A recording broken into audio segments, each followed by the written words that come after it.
Hello, friends. It is so great to be here. Well, not here, but through this screen with you all. Happy afternoon. I'm sure you've all had a very educational morning, and I'm super excited to educate you a little bit more. We're going to be talking social media for the next 30 minutes, but we're going to do the basics. I understand how difficult and time consuming it can be. It is a full-time job, but I'm going to teach you all just the most effective ways to be on social media as a business owner that can actually that can fit into your lifestyle, and we can make it simple and we can get it done. I'm going to share my screen. Also, a quick introduction. My name is Eurah Lee. I am the co-founder and creative strategist here at Kami Social Media Agency. We're based out of Seattle, but we also have roots in Washington, D.C., as well as Chicago. I'm going to share my screen. All right. Simple social media. Listen, I get it. It is very tough, but we're going to keep to the simple, basic factors of social media. First thing is, why should my business be on social media? Well, there are three main factors as to why. Number one, brand awareness. You want to be able to reach people outside of your immediate network. Long gone are the days where people are kind of like walking past your store or walking past your sign thinking, what is that? Today, people are searching you up on Instagram, TikTok, Facebook, and Google.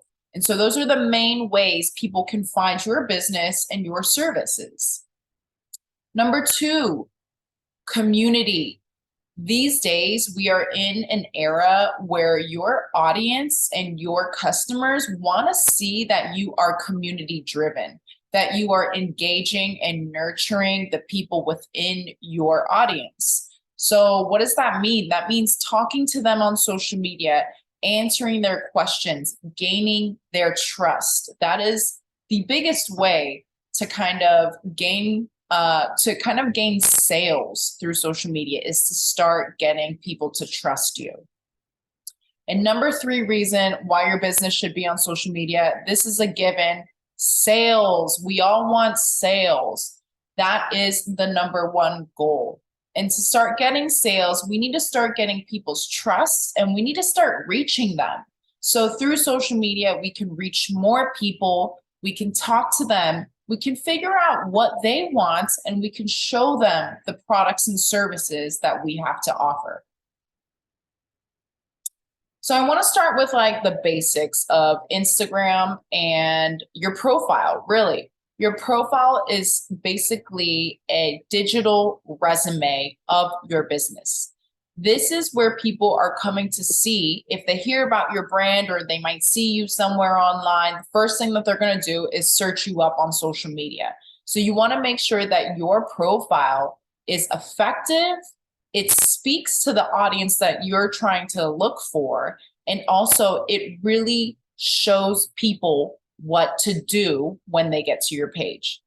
So the first thing, I would say the most important part of your profile is your name.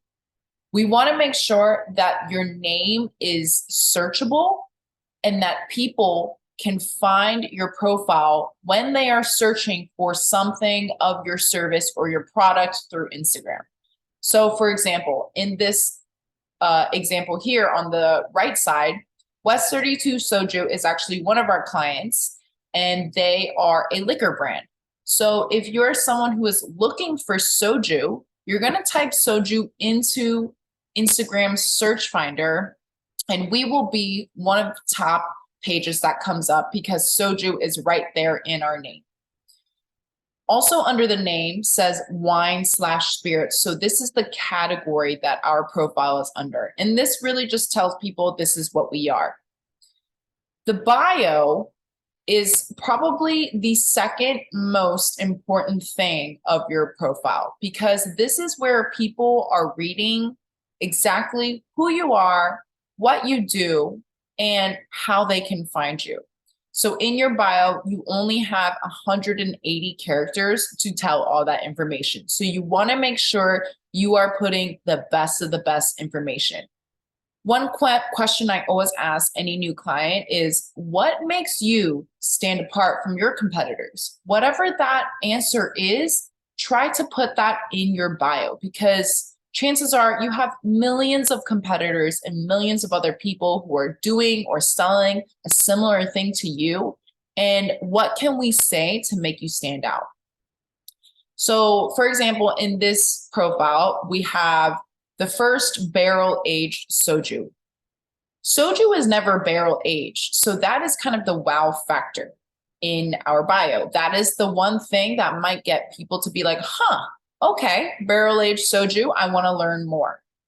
Secondly, we have the photo. So in this case, West 32 Soju just used a clear version of their logo. That is perfectly fine, especially if your logo is very unique and you want people to start recognize this all over social media.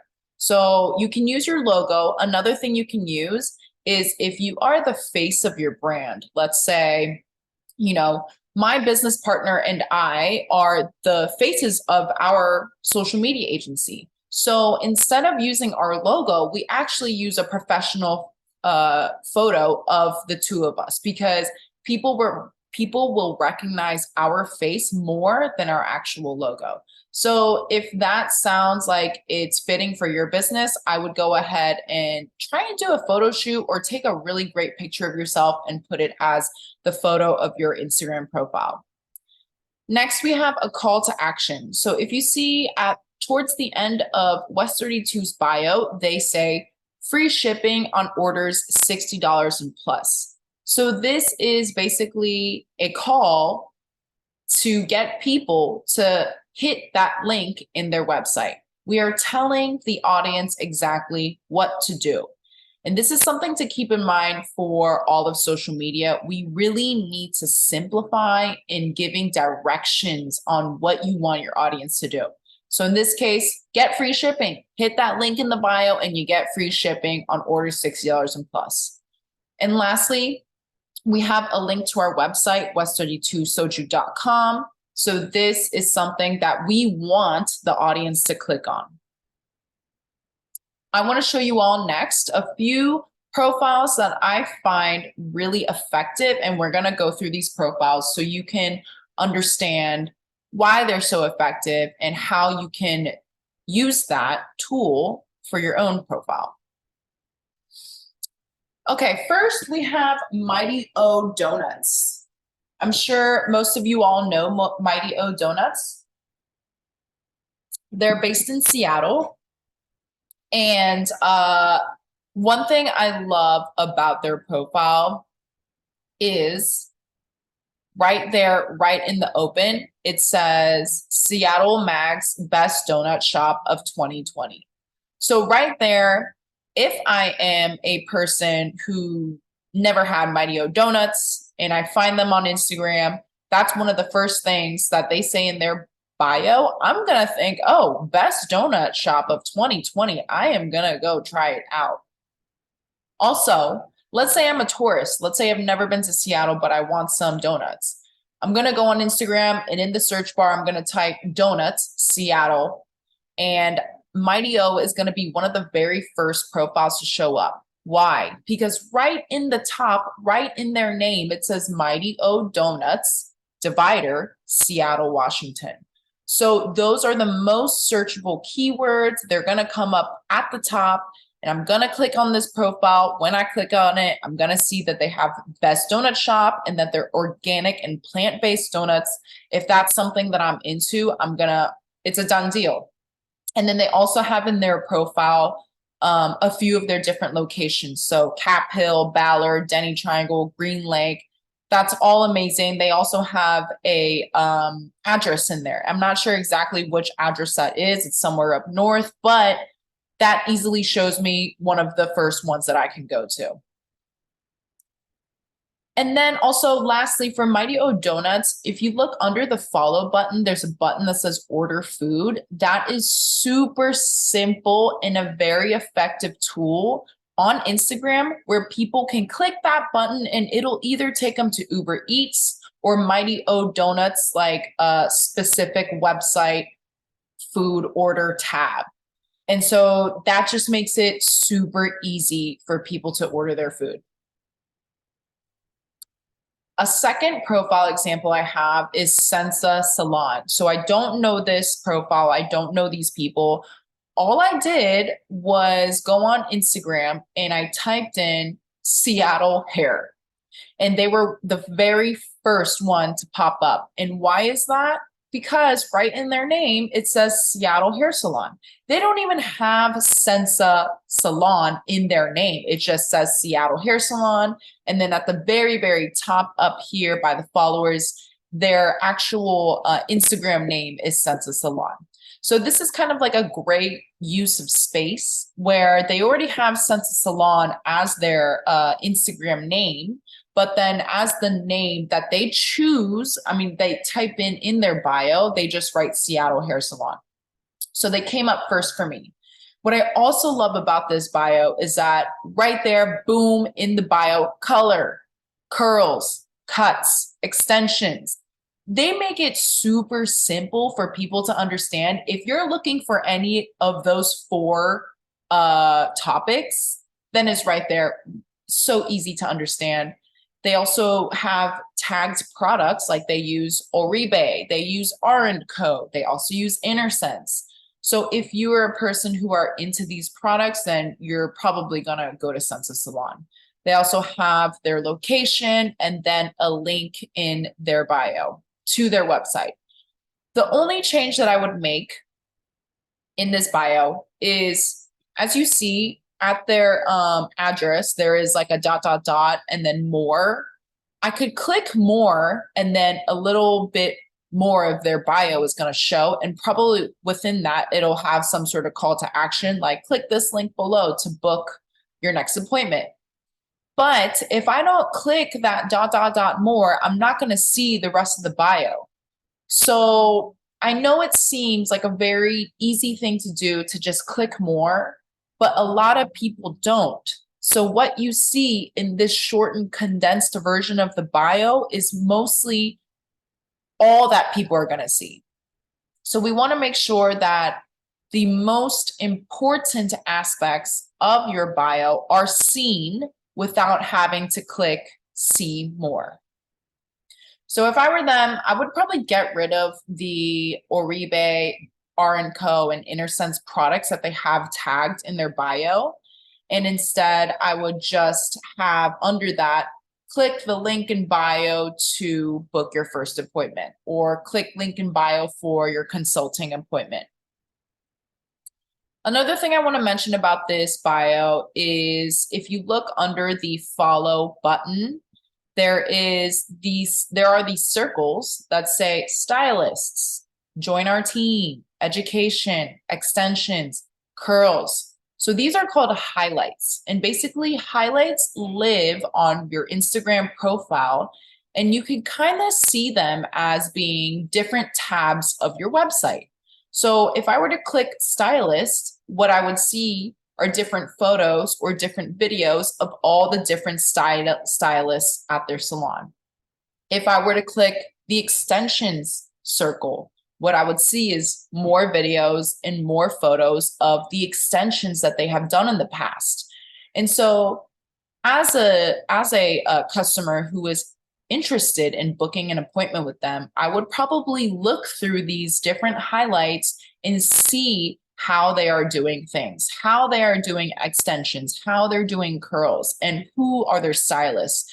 These are things that will make me more trusted in Sensa Salon. So this is a great profile, very basic, straight to the point. I prefer those type of profiles rather than like a whole like paragraph about what you do. Just tell me in bullet points what you do, because I don't feel like reading. That could just be me. Next example we have is Seeking Kombucha. So This company's a little different because they don't have a brick and mortar. They actually, I met them at a farmer's market before. So they are one of those mobile businesses that go to pop-ups, farmers markets. I think they even have like, you know, a few different, you can buy them at maybe like PCC and stuff like that. So they're a little bit different in terms of business model. But what I love about their profile is that it's very colorful, very, very colorful. They have different emojis. I also love that they have like where they're from. So it says like, I think that's the Philippines flag. That's either the Italy or Mexico flag, and then the rainbow flag, plus women owned. So you all are from Seattle. You know that people are really interested in who owns the company. Who are the people that I'm buying from? Are they women owned? Are they people of color? Are they veteran owned? Like whatever that is a great thing to put in your profile because people are really interested in that, especially in Seattle. I also love how they have like these bullet points, you know, reinventing mindful nourishment, whole fruit and herbs, no GMO or artificial flavor, and plant-based.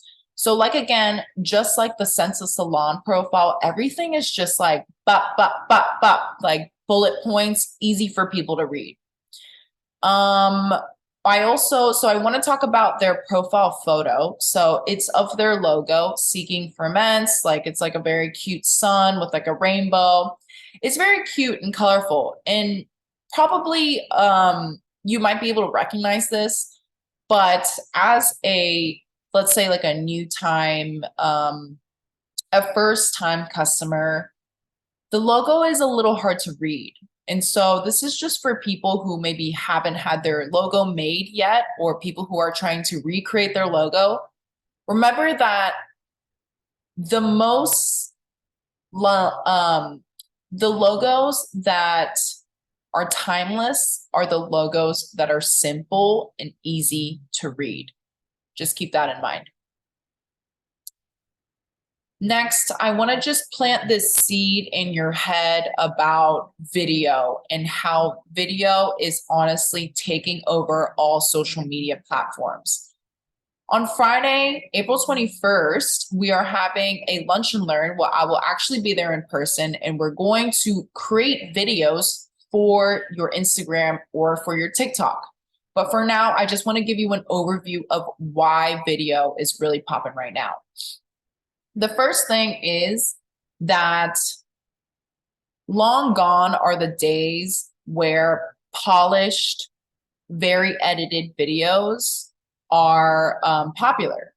These days, with TikTok now being the world's #1 platform, TikTok hosts raw videos. And what I mean when I say raw, I mean videos that are unedited, unpolished. They are not fancy at all. And what they do is they just give people a real life glimpse into what your business does, what you do, who you are, the day-to-day operations of your business. People would rather see this kind of like real lens of what your product or service is like.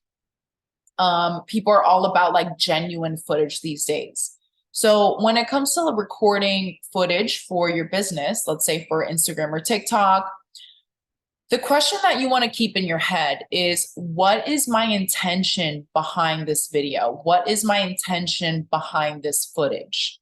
As long as you have an intention behind the footage, then you can create it into something that's worthy for your audience to see. Another thing I want to say is that cross-posting is super beneficial. So if you have the time and you are able to post one video onto both platforms, Instagram and TikTok, I know it sounds real hard, but if you have the time, you might as well do it.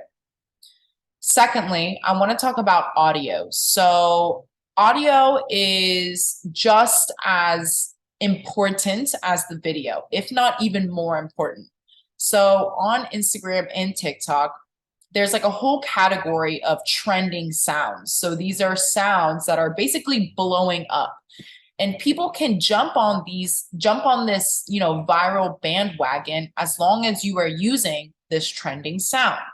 So at our Lunch and Learn on April 21st, I'm gonna teach you about how to find these trending sounds and how to use them. For now, I just want you to keep in mind that audio is just as important as video. And if you can, you want to try and use an audio that is trending. Next, I also want to briefly go over different types of content ideas. I'm going to show you actual examples of these at our Lunch and Learn, but I just want to kind of give you an overview of what they are. So there are so many different types of content ideas that a business or person can put out, but our company has kind of categorized these content ideas into 3 categories to make things simple. So content idea number 1 is educational content.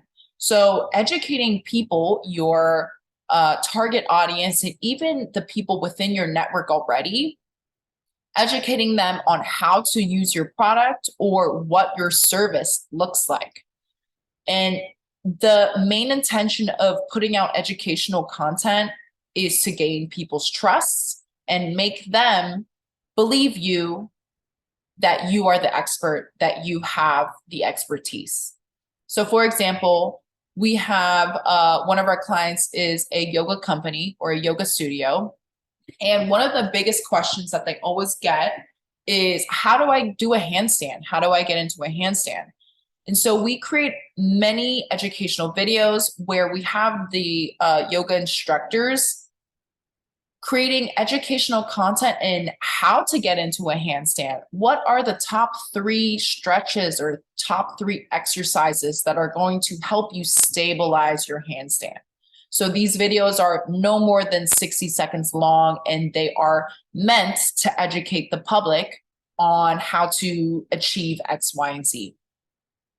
People start following you because they want to learn more of these tricks. They want to learn more from you. The second content type is collaboration content. So in the world of social media, there are influencers. These influencers have huge followings, anywhere from 10,000 to 10 million followers. And most of the time, these influencers have followers that are very trusting in their content.